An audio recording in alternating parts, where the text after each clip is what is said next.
हरे हरे हरे राम राम राम हरे। तो भक्तों, हमें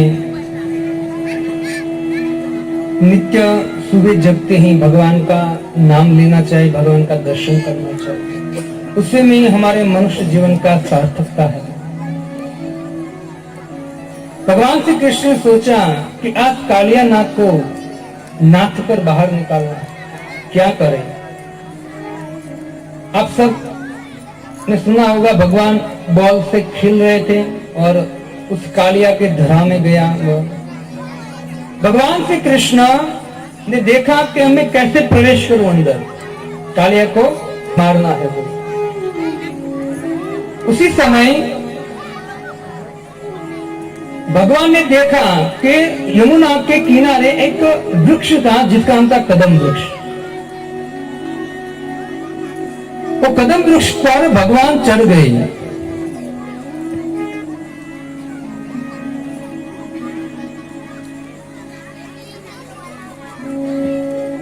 कदम वृक्ष पे चढ़कर भगवान ने अपना खेस, बाहरी वस्त्र कमर में बांध लिया।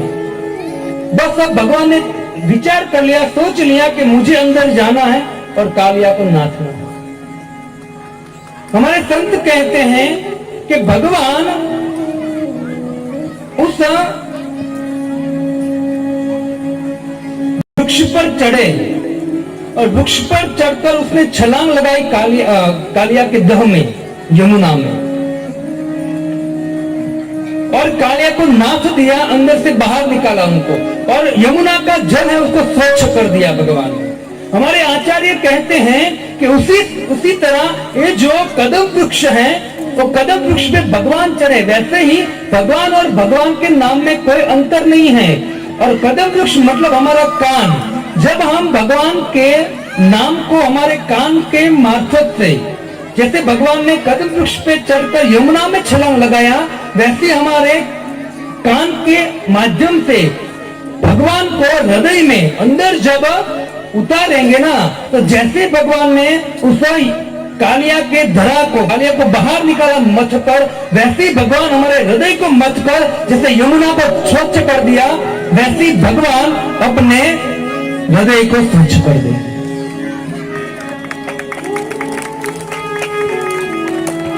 तो भगवान नाम और भगवान में कोई अंतर नहीं है भक्ति। हो सकता है जब भी हम भगवान का नाम लेते, प्रतिष्ठ कर्णरंध्रेण स्वाना भाव करोगे हम। जब कान के द्वारा कथा जाती है या नाम जाता है ना, हमारा हृदय एकदम शुद्ध हो जाता है। धीरे धीरे शुद्ध नाम जाने से धीरे धीरे शुद्ध हो जाता है। भगवान श्री कृष्ण तुरंत, और बलराम जी थे, तो बलराम जी घर पर, तुमको पता था जैसे मैं काले दह पर कूदूंगा ना, यशोदा और नंद बाबा आएंगे और मेरे बगैर रह नहीं पाएंगे। उनको लगेगा कि कृष्ण को कालिया नाग धस गया, इससे वो डर के मार के रोने लगेंगे और कालिया में कूदेंगे। उसको रोकेगा कौन? तो एक कारण वो भी है कि बलराम जी उनको रोकेंगे। भगवान श्री कृष्ण ने जैसे छलांग लगाया और छलांग लगाकर तुरंत कालिया की पत्नी ने कृष्ण को देखा। हमारे गुजराती में बहुत सुंदर भजन है, गाऊंगा नहीं मैं, थोड़ा देख रहा था मैं लेकिन नहीं गाऊंगा। वो कालिया की पत्नी कहते, जल कमल छाड़ी जाने वाला। एकदम छोटा बच्चे, भगवान तो बोले यहाँ से तू जा, क्योंकि हमारा स्वामी जागेगा ना तो तेरी खैर नहीं। यहाँ क्यों आया है?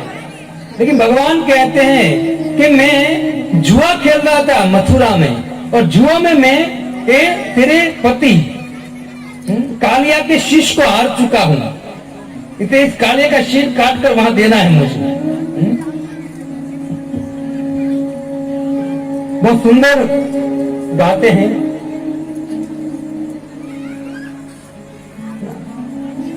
उस कालिया की पत्नी कहते हैं, है ना, तारी माता केटला जन्मा माथू अलखामणो, तेरी माँ ने कितने बच्चे पैदा किए हैं जिसमें तू एकदम है ना अलखामणो होगा, हिंदी में क्या बोलते पता नहीं मुझे मतलब शरारती इतना है, पागल है?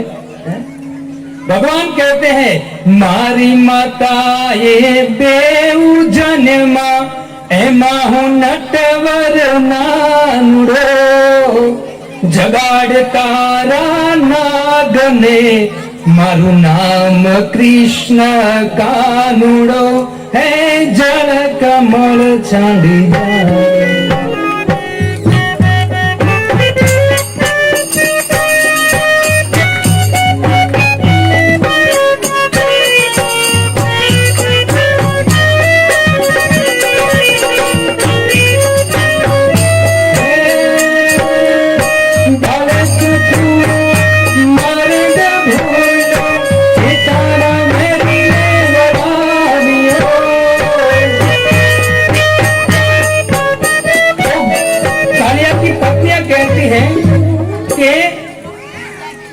मार्ग भूल गया है बच्चे है, भगवान को छोटा बच्चा तुम्हें कहते तू मार्ग भूल गया है या तेरे दुश्मन ने तुझे यहाँ भेजा है। भगवान ने कहा नहीं, और उसी समय भगवान मान नहीं रहे और तुरंत उस कालिया की पत्नियां कालिया को जगाती है, और जैसे कालिया जागता है और दोनों का युद्ध होता है, भगवान और कालिया का। सुखदेव गोस्वामी कहते हैं कि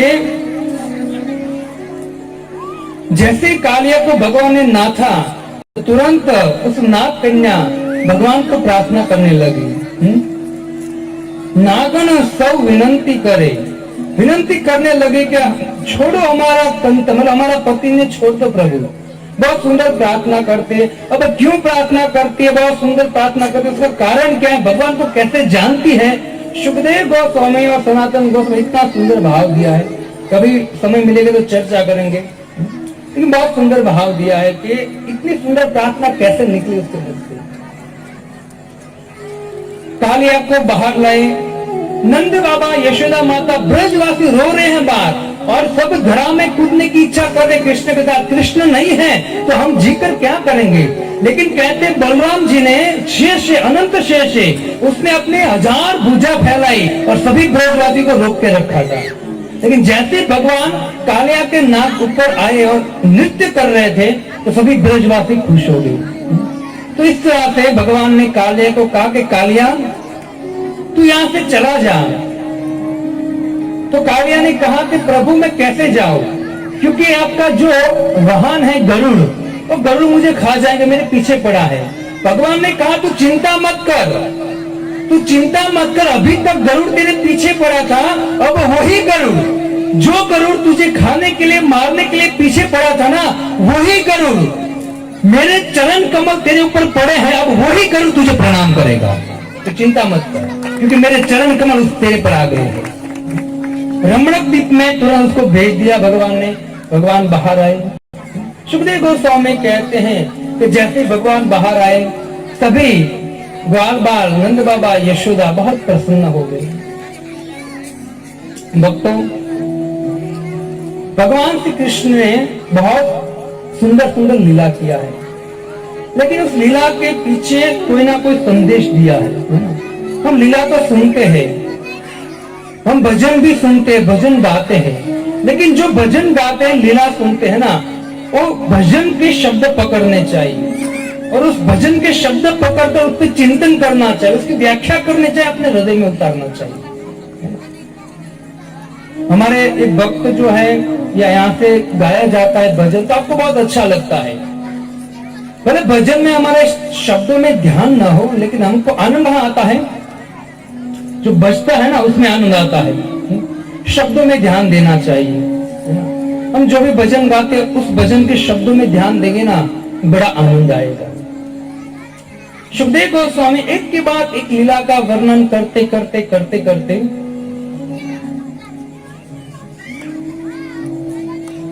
52वें अध्याय में सुखदेव गोस्वामी कहते हैं कि रुक्मणी माता के साथ भगवान श्री कृष्ण कैसे ब्याह किया, शादी किया। भगवान ने 16,108 विवाह किया है, उसने सबसे पहला विवाह किया है रुक्मिणी से। भगवान ने जितने भी विवाह किए हैं सभी विवाह युद्ध करके किए। एक विवाह खाली किया, एक शादी किया है शांति से, किसके? और कालिंदी से। यमुना से जो शादी किया है वो भगवान ने शांति से किया है, बाकी सभी जगह मार काट किया है भगवान ने और शादी किया है। तो रुक्मिणी की शादी भी ऐसी हुई है। रुक्मिणी का प्रसंग हम आधे पौने घंटे श्रवण करें, उससे पहले 5 मिनट हम कीर्तन करेंगे। 5 मिनट कीर्तन करेंगे, उसके बाद हम वापस भगवान की लीला को श्रवण करेंगे।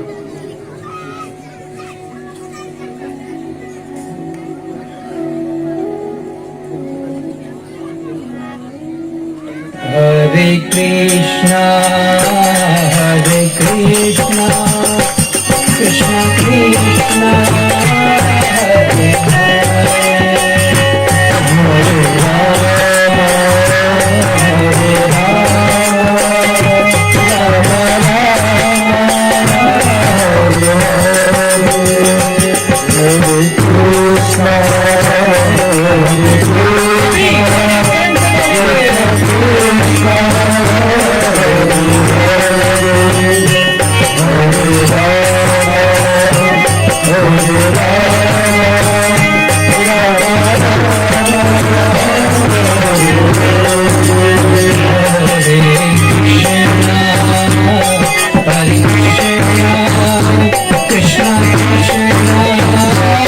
हरे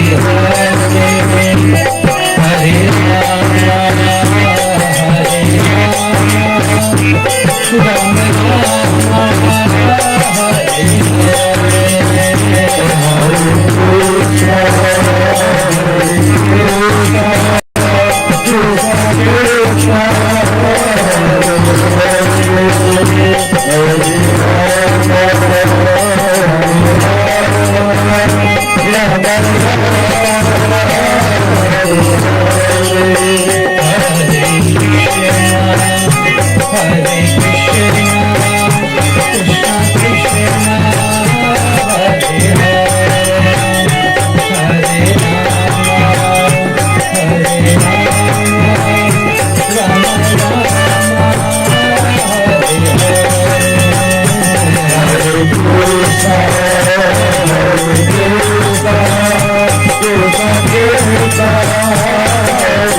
कल अंतिम दिवस है श्रीमद् भागवतम का। कल हम 10 साढ़े 10 बजे यहाँ से निकलेंगे कथा को विराम देकर। भक्तों 7 दिन आनंद करना है तो आनंद कर लो, क्योंकि 7 दिन के बाद घर जाकर तो रोना ही है ना। इससे बेटर है कि जितना भी समय ठाकुर जी ने दिया है ना, अपने हाथ को अपने जीवा को चलाओ और भगवान का नाम लो, भगवान को पुकारो और भगवान को कहो हे प्रभु हम आपके हैं, हमारी रक्षा कीजिए। हरे कृष्णा हरे कृष्णा कृष्णा कृष्णा हरे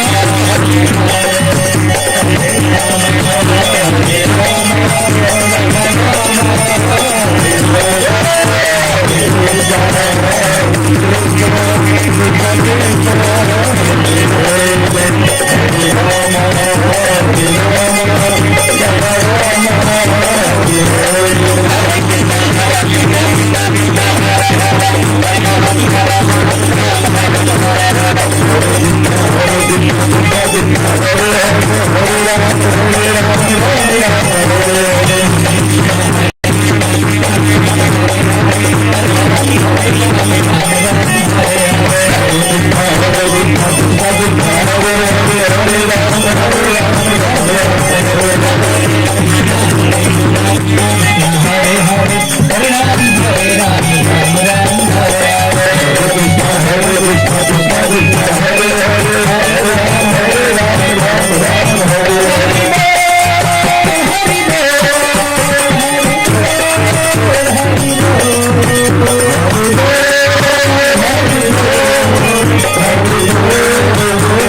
भागवतम में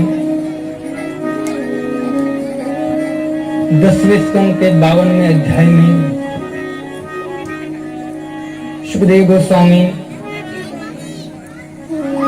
माता रुक्मणी और भगवान श्री कृष्ण के विवाह की बहुत सुंदर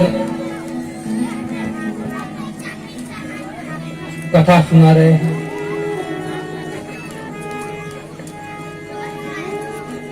विदर्भ देश के राजा जिसका नाम था भीष्मक,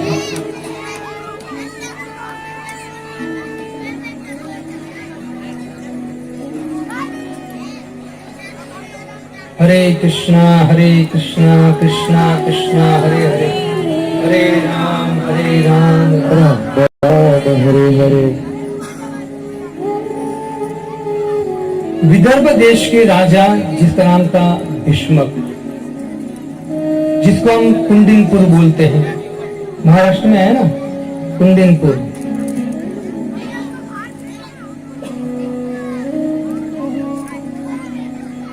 सुखदेव गोस्वामी कहते हैं कि भीष्मक राजा बहुत अच्छा राज्य करते थे और भीष्मक राजा के 6 संतान थे।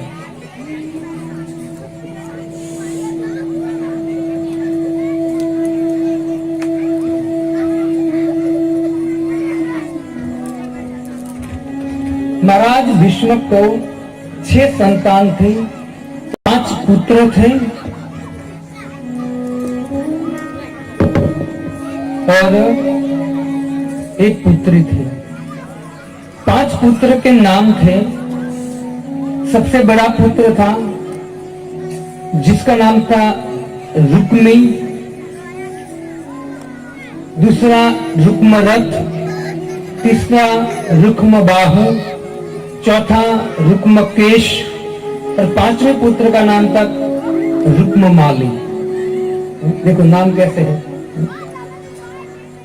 रुक्मी, रुक्मरथ, रुक्मकेश, रुक्मबाहु और रुक्ममाली, ये 5 पुत्र थे और पुत्री एक थी जिसका नाम था रुक्मणी। देखो नाम कैसे रखे 5 पुत्र और 1 पुत्री जिसका नाम था रुक्मणी। भक्तों सबसे बड़ा पुत्र जिसका नाम था रुक्मी बहुत शक्तिशाली था और शक्तिशाली होते हुए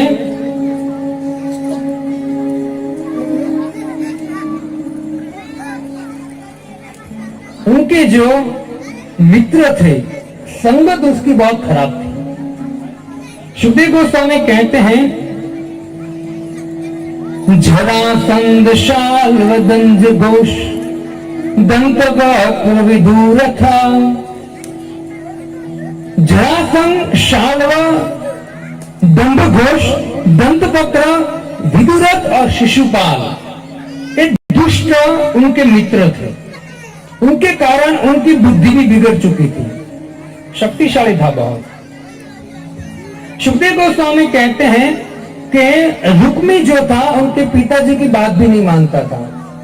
तो रुक्मी उनके पिताजी को बोला कि पिताजी मेरी बहन, एक ही मेरी बहन है, 5 भाइयों के बीच में एक बहन है और मेरी बहन की शादी मैं कराना चाहता हूं शिशुपाल से।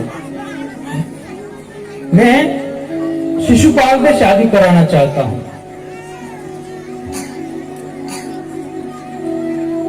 अब पिताजी चाहते थे कि मेरी पुत्री की शादी मैं कृष्ण से कराऊं और रुक्मणी भी चाहते थे कि मेरी शादी कृष्ण से हो।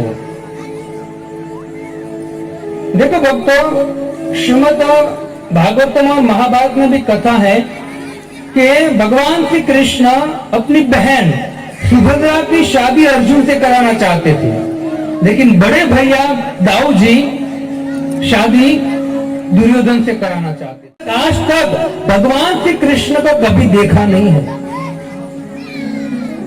भगवान श्री कृष्ण को देखा नहीं है, फिर भी उनसे शादी करना चाहती है।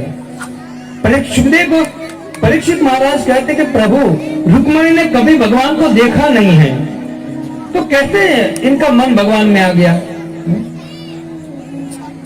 अगर मान लीजिए कोई स्त्री को कोई व्यक्ति देखता है तो फिर मन आ जाता है ना, देखे बगैर कैसे शादी करेगा। परीक्षित ने कहा कि रुक्मणी भगवान से प्रेम करना चाहती है, शादी करना चाहती है, लेकिन उसने कभी कृष्ण को देखा नहीं है, तो कैसे समझ में नहीं आ रहा है। सुखदेव गोस्वामी कहते हैं कि जब भी भीष्मक राजा जब सभा भर के राज्य में बैठते ना, उसी समय बड़े बड़े ऋषि मुनि आते, उसमें नारद जी भी आते, और नारद जी राज्य में बैठते, उसका आसन था एक, और ये सब ऋषि मुनि आकर भगवान के गुणगान गाते कृष्ण के, कि आज कृष्ण ने ये किया, कृष्ण ये लीला किया, वो किया, अनेक प्रकार के भगवान के भागवतम से गुणगान गाते रहते। तो जब वो गुणगान गाते ना, तो पितामह भीष्मक जो रुक्मणी के पिता थे, वो सुनते, और रुक्मणी छोटी थी तब से भीष्मक राजा के बाजू में बैठकर वो भी सुनती। तो एक प्रश्न था, तो शिशुपाल के साथ शादी करा रहा था जो रुक्मी, वो क्या नहीं बैठता था? नहीं, जैसे वहां भगवान की कथा नारद मुनि आदि ऋषि मुनि चालू करते ना, तो वहां से खड़ा होकर भाग जाता था। क्योंकि मैंने पहले कहा, असुर व्यक्ति होता है ना, असुर जैसी वृत्ति होती है, उन लोगों को कथा में इंटरेस्ट नहीं होता है, वो आते हैं और भाग जाते थे। शिशुपाल भी बैठता नहीं था, इससे वो भगवान से ईर्ष्या करता था। सुखदेव गोस्वामी कहते हैं कि भगवान के बहुत सुंदर सुंदर लीला कथा गुण को सुनकर, रुक्मणी को श्रवण कर, भगवान की कथा को श्रवण कर रुक्मणी का मन भगवान में आ गया। अब तो सही बात है, कलयुग में भगवान हमारी आंख से दिखेंगे नहीं। भगवान को प्राप्त करना है ना, तो भगवान को प्राप्त करने के लिए हमको क्या करना पड़ेगा? भगवान मिलेंगे कान के द्वारा, आपको श्रवण करना पड़ेगा। हमारी इस हाड़ मास की आंख से भगवान को देख नहीं पाएंगे। हम मंदिर जाएंगे तो भी हम उस मूर्ति में पत्थर का दोष निकालेंगे कि पत्थर है। इससे हमको भगवान की कथा सुननी चाहिए, तब पता चलेगा कि वास्तव में भगवान के गुण रूप लीला क्या है, भगवान का सौंदर्य क्या है, भगवान के सुंदर सुंदर गुण क्या है। और जब गुण लीला की व्याख्या सुनेंगे ना, तब जाके हमारा मन है ना, वो भगवान में आकृष्ट हो जाएगा, जैसे रुक्मणी का मन भगवान में आकृष्ट हो गया। इससे भक्तों, प्रहलाद महाराज भक्ति का वर्णन करते हुए नवधा भक्ति का वर्णन करते हैं। और नवधा भक्ति 9 प्रकार की भक्ति में से पहली भक्ति श्रवण। कोई व्यक्ति अगर प्रेम से भगवान के विषय में सुनता है, श्रवण करता है ना, तो उसका मन भगवान में आ जाएगा निश्चित है।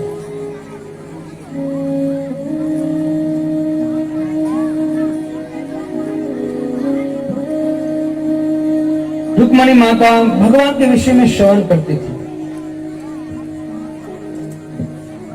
रुक्मी जो था, उसने शिशुपाल से रुक्मणी माता का विवाह तय कर दिया।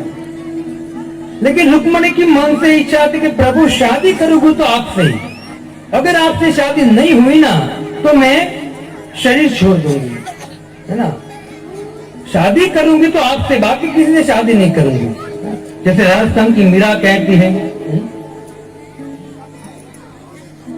मैं शादी करूंगी तो मेरे गिरधर गोपाल, मेरो तो गिरधर गोपाल दूसरो ना कोई, जाके फिर मोर मुकुट सो मेरो पति हो। बहुत सुंदर मीराबाई कहती है, मैं ऐसे वर को क्यों वरूं जो आज जिए कल मर जाए। मीरा कहती थी, मैं ऐसे वर से शादी क्यों करूं भाई, है ना। उस हाड़ मास के पुतले से शादी क्यों करूं, है ना, तो आज जी रहा है कल मर जाएगा। मैं ऐसे वर को क्यों वरूं जो आज जिए कल मर जाए। मैं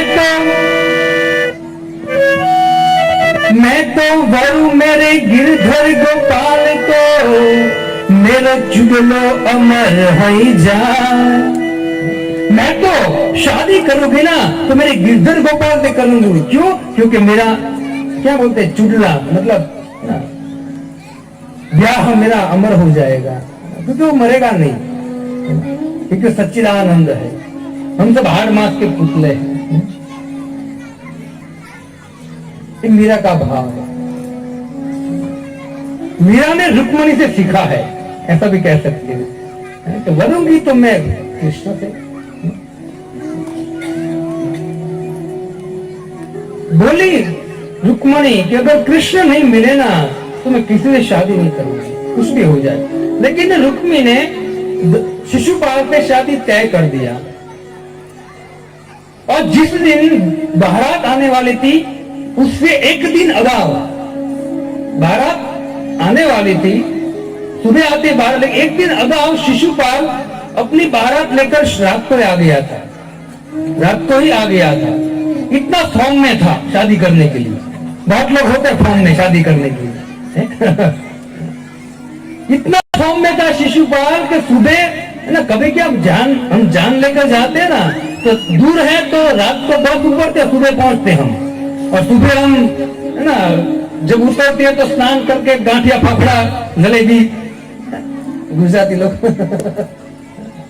नाश्ता करके फिर वहां से हम स्टार्ट करते हैं शादी। लेकिन शिशुपाल को इतना फॉर्म चढ़ गया शादी का कि रात को ही टपका वहां, अकेला नहीं, एक दूसरे साथियों के साथ आ गया। लेकिन रुक्मणी ने तुरंत एक ब्राह्मण को बुलाया, विश्वासु ब्राह्मण, है ना।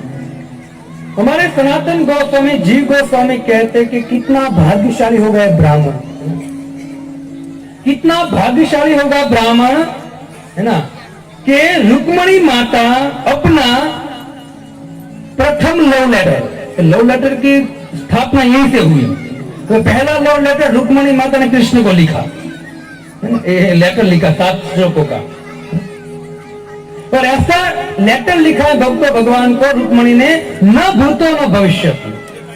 इतना सुंदर है ये पत्र लिखा भगवान को, लेकिन वो चॉइस किया एक ब्राह्मण को।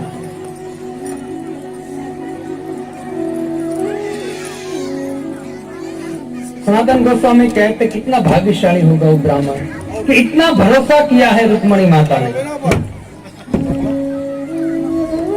ब्राह्मण को बुलाया और ब्राह्मण को कहा कि हे ब्राह्मण देवता, प्रणाम किया, प्रणाम करके कहा कि हे ब्राह्मण देवता, मैं आपको एक पत्र देती हूँ, वो पत्र आप द्वारका जाए और कृष्ण को दीजिए, और कृष्ण को देकर आप उनको बोलना, हे कृष्ण विलंब ना करना। अगर आप विलंब किया और मेरी शादी अगर रुक्मणी से शिशुपाल से ये लोग कराएंगे, वैसे करूंगी तो नहीं मैं, लेकिन फिर भी मैं आपको निवेदन करता हूं कि आप मुझे कृपा करके यहाँ पे ले जाइए। बहुत सुंदर पत्र लिखा, और अब ब्राह्मण को कहा कि हे ब्राह्मण देवता, अब जाइए, बहुत जल्दी जाइए और कृष्ण को संदेश दीजिए, कहीं ऐसा ना हो कि आपको पहुंचने में देर लग जाए और यहां अनर्थ हो जाए।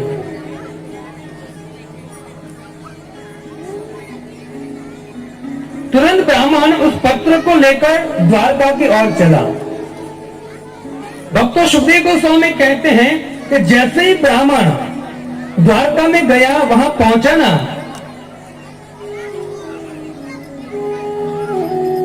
भगवान श्री कृष्ण ने ब्राह्मण को देखकर तुरंत स्थापन, मतलब खड़े हो गए भगवान अपने आसन से ब्राह्मण को देखकर, और ब्राह्मण को देखकर खड़े हो गए। तुरंत भगवान ब्राह्मण के चरणों में अपना मस्तक नीचे रखा, प्रणाम किया ब्राह्मण को।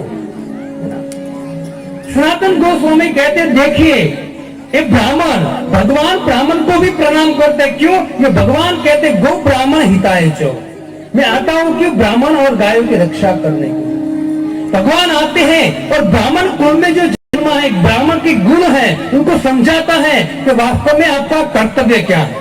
भगवान समझाते हैं, रक्षा करने आते ब्राह्मण को। ब्राह्मण को भगवान ने प्रणाम किया और सुंदर स्तुति किया। स्तुति कर भगवान उस ब्राह्मण को सुंदर सुंदर पकवान भोजन दिया, और भोजन कराकर ब्राह्मण को कहा कि हे ब्राह्मण देवता, ये आपका बेड है, आप यहाँ आराम कीजिए। सुखदेव गोस्वामी कहते जैसे ही वो ब्राह्मण देवता थक गए थे और जैसे ही वहां आराम से बैठे, तुरंत भगवान श्री कृष्ण उस ब्राह्मण के चरणों में पर बैठ गए और उनके चरण को दबाने लगे।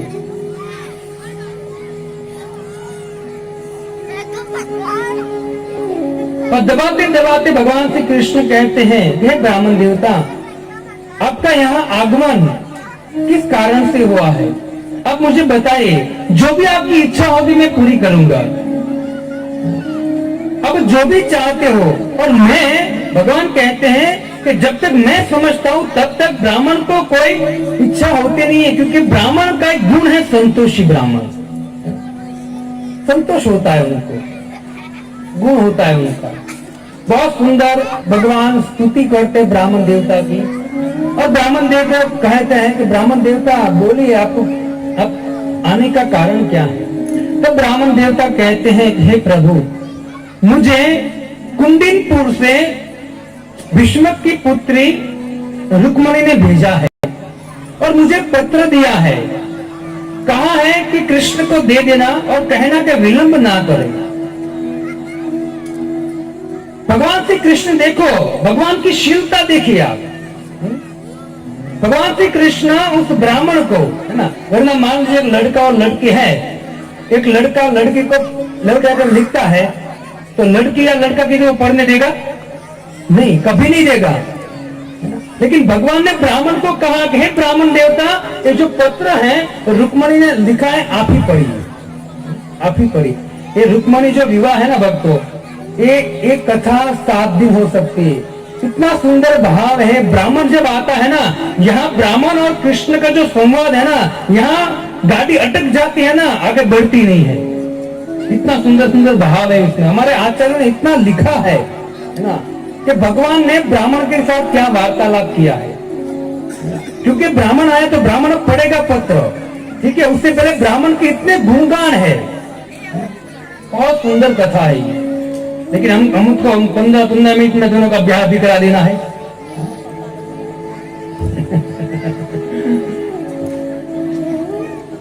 भगवान श्री कृष्ण ब्राह्मण देवता को कहा कि हे ब्राह्मण देवता, आप ही पढ़िए, आप पढ़िए, मुझे सुनाइए क्या लिखा है, पढ़ना चालू कीजिए। अब एक प्रश्न होता है भक्तों कि आप भी महाराष्ट्र के हो, वैसे बिहार के होगे, महाराष्ट्र के भी होगे बहुत।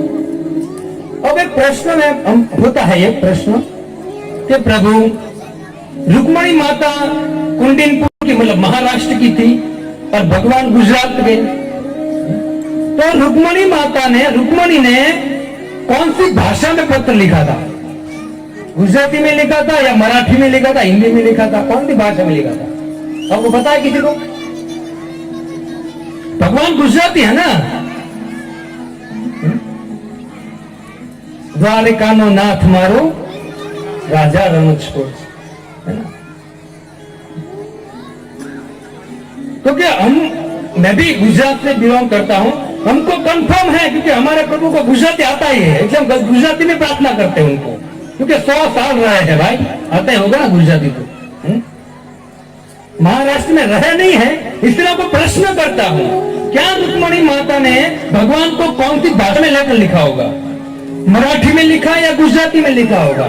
गुजराती में लिखा होगा तो प्रश्न होगा, क्या आपको गुजराती आती होगी ठीक से? वो तो हम प्रश्न तो कर सकते हैं ना, खाली प्रश्न कर सकते, लेकिन हमारा जो प्रभु है ना, उसको सब भाषा आती है। कोई भी भाषा में आप उनको लिखोगे, कोई भी भाषा में उसका स्मरण करोगे, कोई भी भाषा में उसको प्रार्थना करोगे ना, प्रभु सब भाषा जानते हैं, आपका भाव जानेंगे, वो तुरंत सब भाषा जानते हैं। माता रुक्मणी ने पत्र जैसे ब्राह्मण देवता ने पढ़ना चालू किया, सुखदेव गोस्वामी कहते पहला श्लोक कहते हैं, रुक्मणी माता कहते कि हे प्रभु, मैंने आपको कभी देखा नहीं है। पहले श्लोक में कहती है, शुत्वा गुणान भुवन सुंदर शुण्वतां ते। शुत्वा गुणान भुवन सुंदर, मैंने आपके गुण, शुत्वा गुणान मैंने आपके गुण सुने हैं। आपके गुण कैसे हैं? शुत्वा गुणान भुवन सुंदर। आपके गुण ऐसे हैं कि आप भुवन सुंदर हो। कैसे हो? आपके सामने कोई टिक नहीं पाएगा, इतने सुंदर हो आप कि आपके सामने सब छछुंदर लगेंगे। रुक्मिणी पहले श्लोक के पहले वाक्य में लिख दिया शुत्वा, मैंने सुना है। ऐसा नहीं बोला मैंने देखा है, क्या बोला? मैंने सुना है। देखो, सुनकर रुक्मिणी माता सुनकर 100% गारंटी से कह रही है कि भगवान भुवन सुंदर है। उसके जितना सुंदर इस जगत में या त्रिभुवन में या अनंत कोटि ब्रह्मांड में कोई है ही नहीं। रुक्मिणी माता ने कह दिया शुत्वा गुणा भुवन सुंदर शुन्वतां ते। भक्तों, हमारी जो सुंदरता है ना, वो एक दिन प्रकृति के द्वारा निचोड़ी जाएगी। क्या होगी? निचोड़ी जाएगी इस सुंदरता को। लेकिन भगवान की जो सुंदरता है वो अखंड है। कहते हैं शुत्वा गुणान भुवन सुंदर शुन्वतां ते। शुत्वा गुणान भुवन सुंदर शुन्वतां ते निर्विश्य कर्ण विवरे हरतांग तापम। हे प्रभु, मैंने आपके गुण सुने हैं। आप इतने सुंदर हो कि त्रिभुवन में कोई सुंदर नहीं है। और हे प्रभु, आपके कोई गुणगान, आपकी कथा कोई श्रवण करेगा ना, कर्णो विवरे, जब कोई व्यक्ति आपकी कथा का श्रवण कान के मार्फत से करेगा ना, तो कहते हरतांग अंग तापम, उसके समस्त पाप हर लेंगे आपके गुण, आपकी कथा। और 3 ताप, देवी, आदि देविक, आदि भौतिक और आदि आध्यात्मिक, तीनों तापों का नाश करते क्या? भगवान आपके गुण। शुत्वा गुणान भुवन सुंदर शुन्वतां ते निर्विश्य कर्ण विवरे हरतांग तापम रूपम द्विषाम द्विषमृताम अखिलस्य लाभम।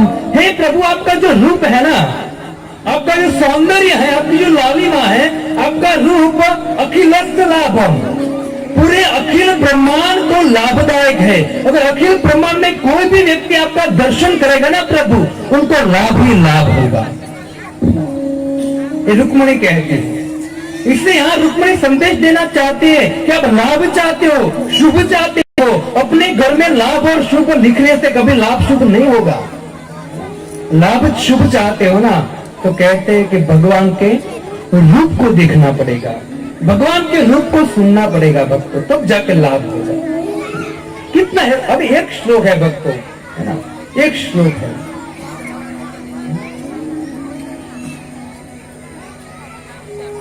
एक श्लोक में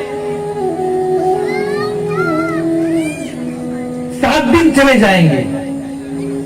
मैं अहंकार नहीं कर रहा हूं कि मैं कर सकता हूं, लेकिन वास्तव में कोई भी जो व्यक्ति शास्त्र को जानता है ना, वो व्यक्ति इसी श्लोक को पकड़कर भागवतम कथा करने बैठेगा ना, 7 दिन डेली 3-3 घटना, 7 दिन पूरा हो जाएगा एक ही श्लोक में।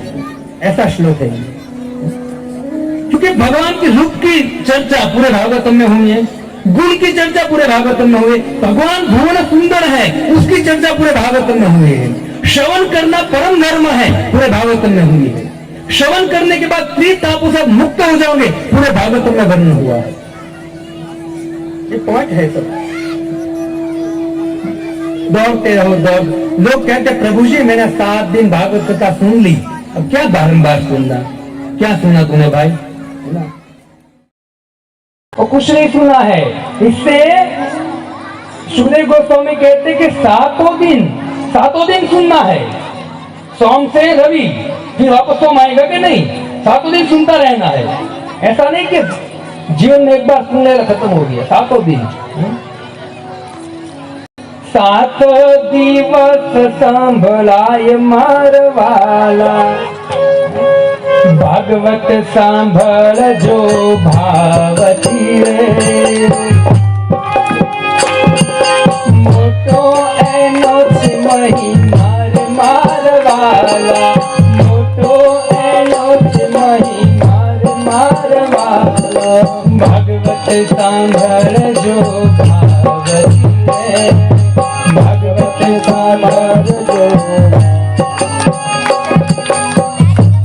बहुत सुंदर भजन है ये पूरा। एक एक शब्द पे, एक एक श्लोक पे बड़ी बड़ी व्याख्या हो सकती है और जीवन पवित्र हो सकता है। श्रुत्वा भुवन सुंदर शृण्वतां निर्विश्य कर्ण विवरे हरतां तापम रूपम दृशां दृश्यमितां अखिलस्य लाभम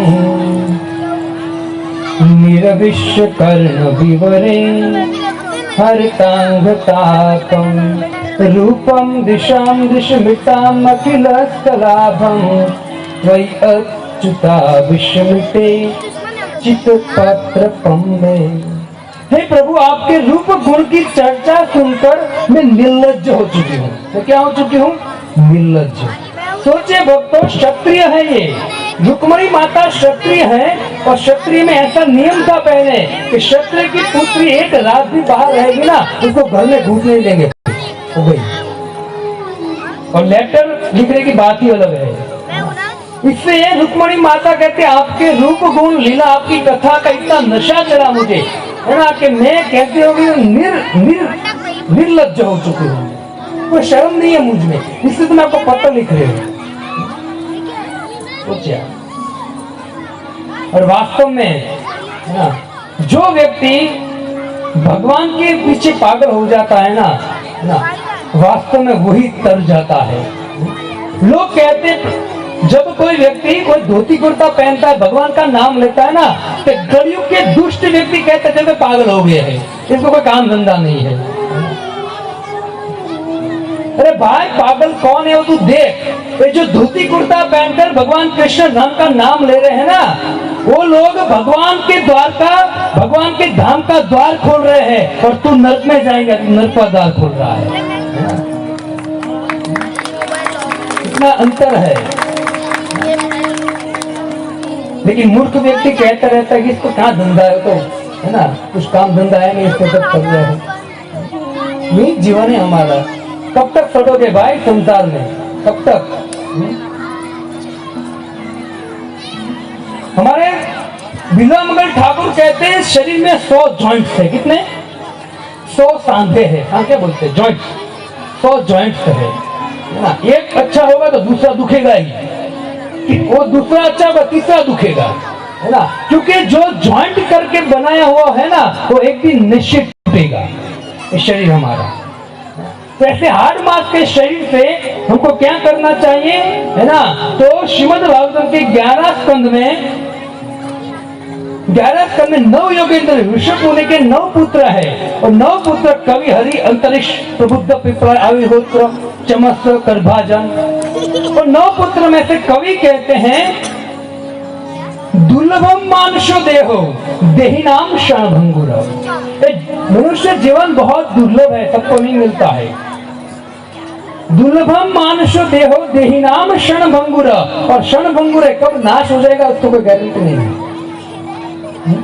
एक तो दुर्लभ है, दूसरा क्षणभंगुर है।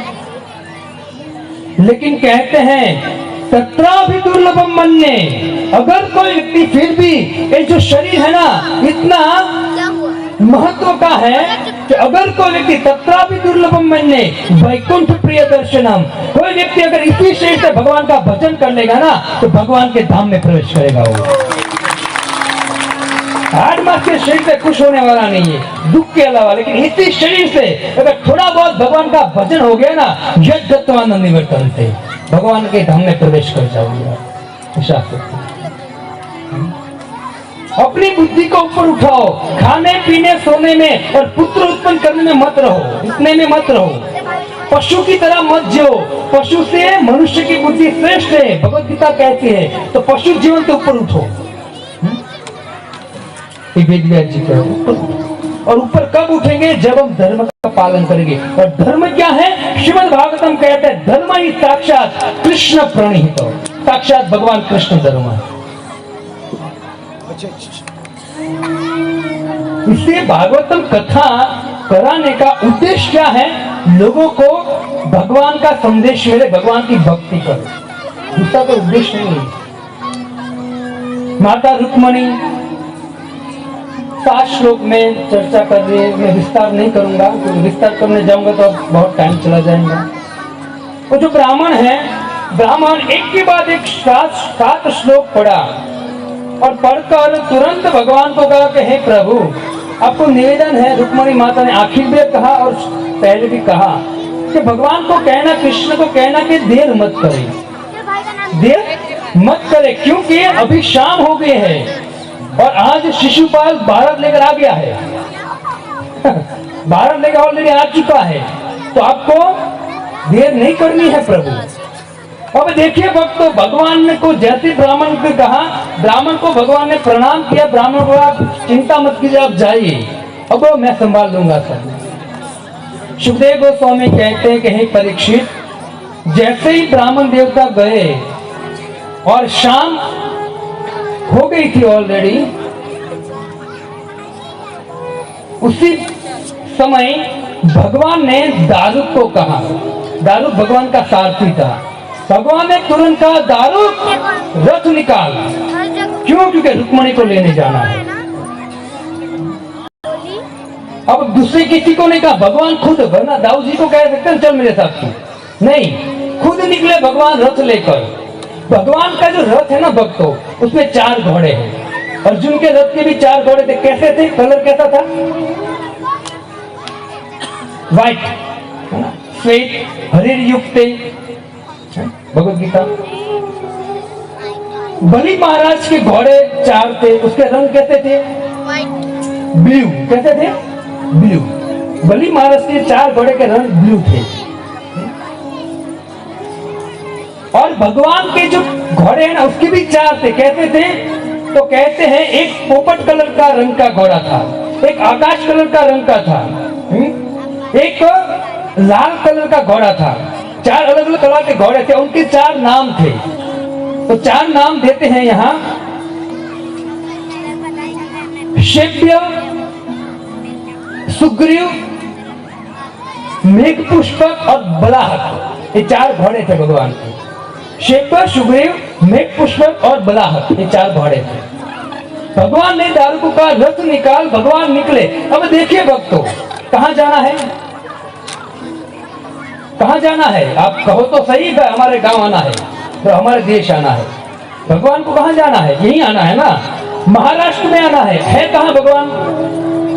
द्वारका। द्वारका से महाराष्ट्र कितना दूर होता है? काफी दूर होता है। विचार करो, भगवान के पास कितना समय था?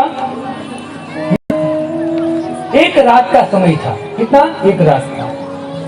तब कोई ट्रेन नहीं थी, कि प्लेन नहीं था, क्या था? घोड़ा गाड़ी थी। अब थोड़ा विचार कीजिए, 1 रात का समय है, मतलब 12 घंटे भगवान के पास नहीं थे और कुंडिनपुर पहुंचना था। यहां से भी कुंडिनपुर बहुत दूर है। भगवान ने तुरंत रथ निकला और कहते कि वायु वेग से भगवान का रथ कुंडिनपुर आया और कुंडिनपुर जैसे पहुंचा रथ भगवान का, तो कहते हैं कि माता रुक्मणी ने भगवान को पत्र में वो भी लिखा था, हे प्रभु, अंबिका की पूजा करने के लिए मैं मंदिर जाऊंगी और उसी समय थोड़ी बहुत सैन्य मेरे साथ रहेंगे, बहुत सारी सखियां रहेंगी। आप एक काम करना, आप मुझे महल से उठाकर ले जाओगे ना, तो वहां बहुत सारा सैन्य होगा और शिशुपाल वो सब भी होंगे वहां। अगर आप अंबिका, देवी अंबिका की पूजा करने में जाऊंगी, वहां आप अगर आओगे ना और वहां से मुझे उठाकर ले जाओगे, वहां इतना सैन्य नहीं होगा और इतनी मारकाट नहीं होगी। भगवान ने कहा तू चिंता मत कर, मारकाट हो या ना हो, तुझे वहां से उठाकर तो ले ही जाना है मुझे, है ना? ठीक है, क्षत्रिय है ना भगवान। पहले क्षत्रिय क्या होते थे, अगर उनको शादी करनी है तो उनको कोई जरूरी नहीं है कि उनके पिताजी को मिले और कहे कि मैं आपकी पुत्र से शादी करना चाहता हूँ और पिताजी कहेंगे कि नहीं, ऐसा नहीं चलता था। राजा को इच्छा हुई है ना, तो पुत्री को उठा कर ले जा सकता है। राक्षस विवाह, गंधर्व विवाह, अनेक प्रकार के विवाह होते हैं। तो अभी कोई उठा के ले जाएगा तो बड़ा भांगी नाके, वहां भांगी नाके गुजराती डंडे से है ना फिर उसको डंडे से मारेंगे। शादी बहुत पवित्र प्रसंग है भक्तों, पवित्र है, लेकिन अभी लोगों ने शादी को भोग कर दिया है, भोग के कारण शादी कर दी। बहुत पवित्र रिश्ता है शादी का, यहाँ भगवान उनको समझा रहे, और विस्तार नहीं करना, एक फिर से जाना है। तुरंत भगवान को संदेश दिया था कि आप अंबिका के जब मैं पूजा करने जाता तब आना वहां। भगवान वहीं पहुंचे, लेकिन हुआ ऐसा, शिशुपाल, दंभघोष आदि जो जनार्दन आदि खल जो थे, है ना, पूरी पालती थी, खल पालती खलम दुष्टम पालती होते ना, पालती तो एक पालती खल पालती थी। सुखदेव गोस्वामी कहते कि जैसे भगवान वहां पहुंचे कुंडिनपुर और अंबिका के वहां, जब माता रुक्मणी आरती उतार रही थी, पूजा करते करते श्रीमद् भागवतम में सुखदेव गोस्वामी कहते हैं कि माता अंबिका को बारंबार प्रार्थना करती है कि माता कृपा करके मैं आपसे प्रार्थना करती कि मेरा पति है ना वो कृष्ण ही बने, और कृष्ण अभी आए और मुझे यहाँ से लेकर जाइए। देखो यहाँ शिक्षा है बहुत सुंदर। रुक्मणी माता हमको कह रही है, चाहे अंबिका हो दुर्गा हो, कोई भी माता का पूजन करते हैं ना, तो क्या करना चाहिए, उस माता से क्या मांगना चाहिए, उस माता से मांगना चाहिए कि हे माता मुझे कृष्ण की प्राप्ति हो, कृष्ण की भक्ति मिले। ये रुक्मणी सिखा रही है, अंबिका के पास मांग रही है कि मुझे पति मिले, कौन, कृष्ण। अंबिका से प्रार्थना किया, और प्रार्थना करते जैसे ही सुखदेव गोस्वामी कहते हैं और आचार्य कहते हैं कि माता रुक्मणी ने ऐसे कपड़े पहने थे कि ऊपर से लेकर नीचे तक एक अंग भी दिखता नहीं था उनका, एक अंग भी। माता सीता के बारे में यही वर्णन है राम कथा में, एक अंग नहीं दिखता था माता रुक्मणी का। हमारे आचार्य वर्णन करते हैं और पुराणों में वर्णन, एक दिन की बात है कि रुक्मणी माता अपनी छत पर कुंडिनपुर में राज्य में छत पर थी, और छत पर वो जो बॉल आता है ना उससे खेल रही थी। उसी समय एक गंधर्व जिसका नाम था चित्ररथ ऊपर से आकाश मार्ग से निकला, और जैसे रुक्मणी माता खेल वहां छत पर थी, छत पर जैसे उस गंधर्व ने उस दृष्टि रुक्मणी माता पर पड़ी ना, रुक्मणी पर, तुरंत उसकी लावण्य छटा को देखकर, उनकी सुंदरता को देखकर वो जो गंधर्व था ना वो अपने विमान से नीचे गिरा। कितनी सुंदर थी रुक्मणी माता। लेकिन सुखदेव गोस्वामी कहते कि जब वो तैयार होकर अंबिका माता की पूजा करने गई ना, एक अंग भी नहीं दिख रहा था। सीखना चाहिए, अभी की स्त्रियों को सीखना चाहिए। कपड़े देखिए, अंग प्रदर्शन, जितने छोटे कपड़े पहनेंगे है ना, इतना लोग कहेंगे फैशन। ये फैशन नहीं है, ये पतन है कलयुग का, फैशन नहीं है, ये सबसे बड़ा पतन है। मैंने आपको कथा कहा था, एक नागना जीत करके भगवान श्री कृष्ण 16,108 शादी किया ना, उसमें एक लड़की, एक स्त्री थी, एक रानी थी जिसका नाम था नागना जीती। क्या नाम था? नागना जीती। और नागना जीती के पिता का नाम था नग्नजीत। और उनका नियम था, वो पूरे चक्रवर्ती राजा थे, उनका नियम था कि मेरे राज्य में कोई भी व्यक्ति अगर नंगा दिखा बरमुंडे में या हाफ टी शर्ट में, कोई स्त्री और पुरुष जो भी नंगा दिखा उसको फांसी दे दो, नियम था। अगर अभी वो नग्नजीत राजा होते ना कलयुग में, तो अभी कुंभ मेला ही नहीं होता। कुंभ मेला ही नहीं होता। और ये जो फिल्म इंडस्ट्री में जो नंगे घूम रहे ना, वो कुछ नहीं होता। कितना दुर्भाग्य भक्तों। एक पुरुष होता है, वो पुरुष में काम वासना होती है। याद है शास्त्र की बात कह रहा हूँ, ये मैं मनु संहिता की बात कह रहा हूँ। एक स्त्री होती है ना, कहते हैं कि पुरुष से ज्यादा काम वासना स्त्री में होती है। पुरुष से 9% काम वासना स्त्री में ज्यादा होती है। और मनु संहिता कहते हैं जब कोई स्त्री ठीक से ठीक ढंग से कपड़ा नहीं पहनते, अपने शरीर को ढंकती नहीं है ठीक से, तो पुरुष जो कामी पुरुष होता है उसकी दृष्टि उस पर चली गई, और कामी पुरुष काम वासना के द्वारा जब देखता है ना, तो जो पुरुष की काम वासना होती है ना, वो स्त्री में ट्रांसफर हो जाती है। ये मन संहिता कहती है। अब देखिए एडवर्टाइज जाहिरात वाले हैं ना, वो बड़ी बड़ी जाहिरात देते, जाहिरात के समय वो आगे किसको रख देते हैं? किसको रखते हैं? एक स्त्री को रख देते हैं जिसने आधा अधूरा कपड़े पहने हैं। इन लोगों को पता है, इन एक डायरेक्टर प्रोड्यूसर सबको पता है कि अभी के कलयुग के लोगों की मजबूरी कहाँ है। इस तरह से प्रस्तुत करते, मत फंसो भक्तों इस काम वासना में, मत देखो ये सब, है ना। पहले रावण एक था, 10 सिर था ना, अभी 100 सिर है रावण के। टीवी, मोबाइल अच्छा यूज करो उनका भक्तों, बहुत पतन है ये ना। शॉर्ट कपड़े पहनना वो सब फैशन नहीं है, एक पसंद है।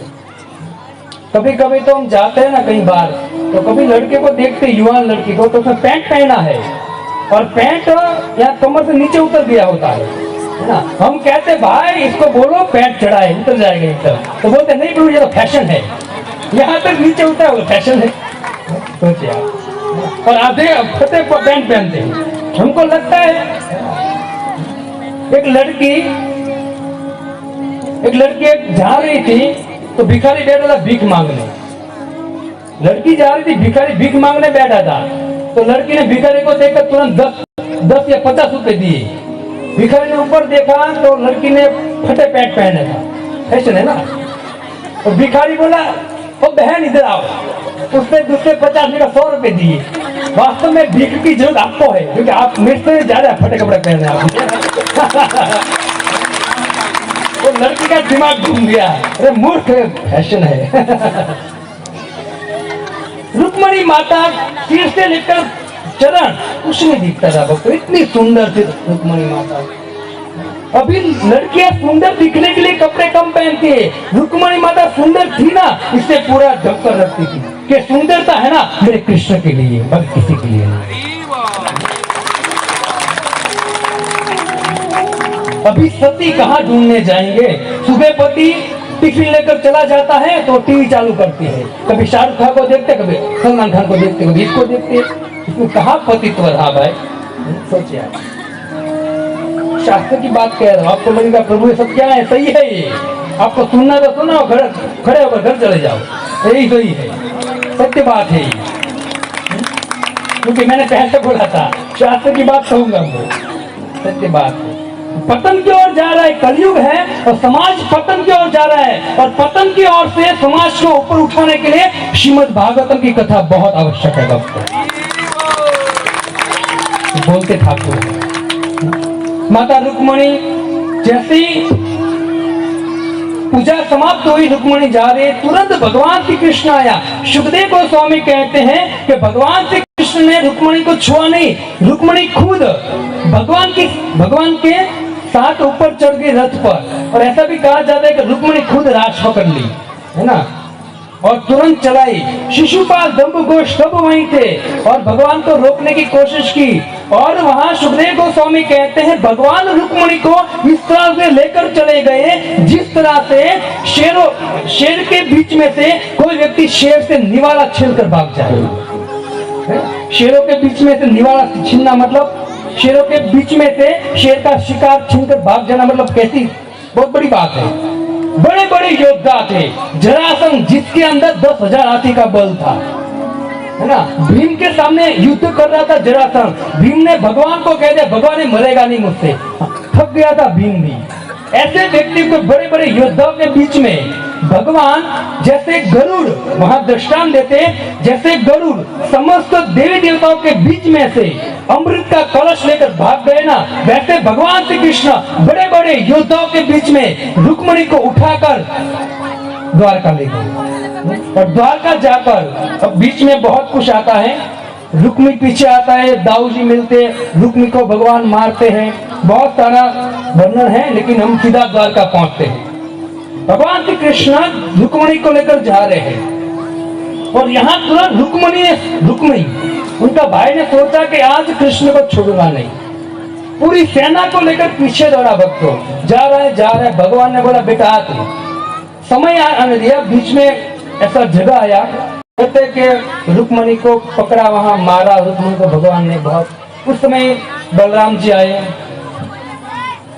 भगवान श्री कृष्ण रुक्मणी के साथ युद्ध कर रहे थे।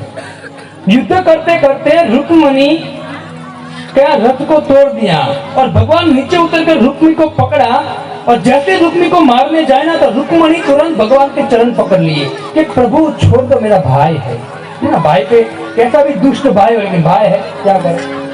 भगवान ने उसको कोई बात नहीं, छोड़ दिया। अब क्षत्रिय था, इससे भगवान ने क्या किया, भगवान ने अपने तलवार से यहाँ से यहाँ से यहाँ से 4-5 जगह से बाल काट दिए। क्या काट दिए? बाल काट दिए। क्योंकि क्षत्रिय का अपमान क्या है, क्षत्रिय के बड़े बड़े बाल होते थे, उसके बाल कोई काट देना सबसे बड़ा अपमान है। तो भगवान वो बाल काट रहे थे, 2-3 जगह से अस्त्र मतलब तलवार चलाया। उसी समय बलराम वहां आए, और जैसे बलराम आए ना तो बलराम ने देखा कि कृष्ण ये रुक्मिणी के साथ ऐसा कर रहे हैं। तो बलराम ने कहा, हे कन्हैया, ये धंधा कब से चालू किया तूने? तू बाल क्यों काट रहे इसके, ये धंधा कब से चालू किया? बलराम ने कहा, छोड़ दे इसको, इस दुष्ट को छोड़ दे, ये मेरा शिकार है। बलराम जी आए, और बलराम जी किसी बात मानने वाला नहीं है। बलराम जी ने भी रुक्मणी पर मारने का प्रयत्न किया, लेकिन रुक्मणी ने मना किया कि प्रभु छोड़ो उनको, मेरी खातिर आप उनको छोड़ दो। तब आप भगवान बहुत बड़ा संदेश है, भगवान कहते हैं कि ऐसे दुष्ट भले भाई है तेरा, क्योंकि ऐसे दुष्टों पे दया नहीं करनी चाहिए। बहुत सुंदर व्याख्या है, और व्याख्या करके रुक्मणी को बलराम के हवाले कर दिया, और तुरंत भगवान रुक्मणी को लेकर द्वारका पहुंचे। और कहा जाता है कि रुक्मणी को छोड़ दिया, और अंत में एक कृष्ण लीला के अंत में रुक्मणी और बलराम दोनों जुआ खेल रहे थे।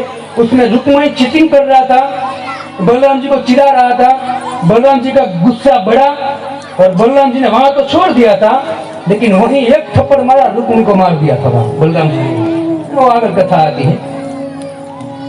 भगवान श्री कृष्ण रुक्मणी को लेकर वायु वेग से रथ चला रहे हैं, और पता चला द्वारका वासियों को कि भगवान श्री कृष्ण अपनी बहू को, मतलब माताओं कह रही थी कि बहू को, मतलब रुक्मणी को लेकर आया है। भगवान श्री कृष्ण जैसे द्वारका में प्रवेश किया, उससे पहले द्वारका वासियों ने बहुत सुंदर पूरी द्वारका को सजाया, और द्वारका को सजाया, भगवान ने एंट्री किया अंदर द्वारका में, और भगवान और रुक्मणी का सुंदर स्वागत हुआ, और स्वागत के द्वारा उस मंडप में रुक्मणी के साथ शादी का प्रारंभ हुआ।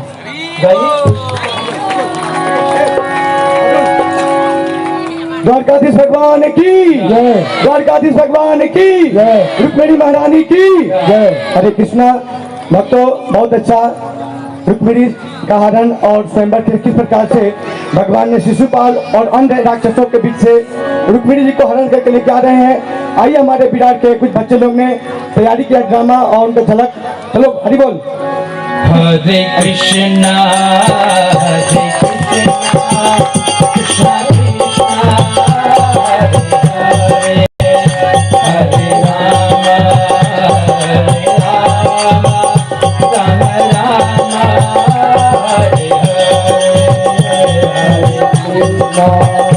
Hare Krishna